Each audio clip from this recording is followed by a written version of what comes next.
তুমি কি করেছো? আমি কি করেছো? তুমি কি করেছো? তুমি কি করেছো? লোকজন আমি তো জানাবোই।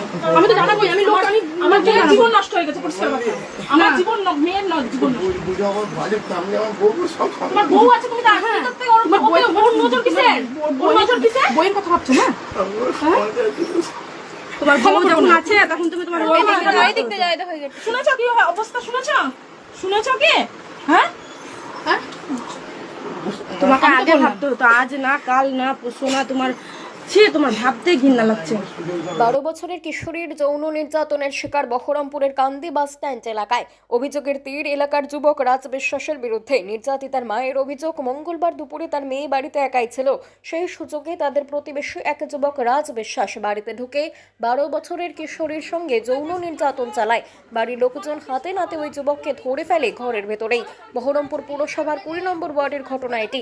ঘটনার খবর পেয়ে 20 নম্বর ওয়ার্ডের তৃণমূল কাউন্সিলর গোপা হালদার জানিয়েছেন, এটি খুবই লজ্জাজনক ঘটনা। আমরা এর বিরুদ্ধে তীব্র প্রতিবাদ জানাচ্ছি। পুলিশের কাছে লিখিত অভিযোগ দায়ের করা হয়েছে। কিশোরীর পরিবারের লোকজনও আমাদের সহযোগিতা করছেন তদন্তে। দিদি, আজকে ঘটনাটা এটা 20 নম্বর ওয়ার্ড। আমি ওয়ার্ডের কাউন্সিলর। আমার নেতা হচ্ছে নারুগোপাল মুখার্জি। উনি আমাদেরকে শিখিয়েছেন অন্যায়ের বিরুদ্ধে লড়তে। তাই সবাইকে নিয়ে আজকে আমি একটা চূড়ান্ত অন্যায় হয়েছে আমার ওয়ার্ডেই, আমরা সেই অন্যায়ের বিরুদ্ধেই পথে নেমেছি আজকে।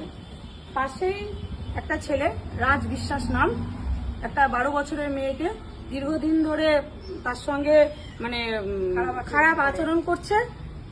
গত শনিবারেও তার সঙ্গে খারাপ আচরণ করেছে এবং তাকে রীতিমতো ভয় দেখিয়েছে যে তোর মাকে মেরে ফেলবো, বাবাকে মেরে ফেলবো, আমার নামে কাউকে কিছু বলবি না। আজ সকালে আবার গিয়ে তার বাড়িতে ঢুকে তাকে অসভ্যতামি করছিল। তো যাই হোক, তার পরিবার দেখে নিয়েছে। এটা নিয়ে আজকে আমরা রাস্তায় নেমেছি। আমরা তাকে প্রশাসনের কাছে পাঠিয়েছি। প্রশাসন কাছে দাবি রাখছি আমরা যেভাবেই হোক ছেলেটার চূড়ান্ত আমরা শাস্তি চাইছি, যেভাবেই হোক।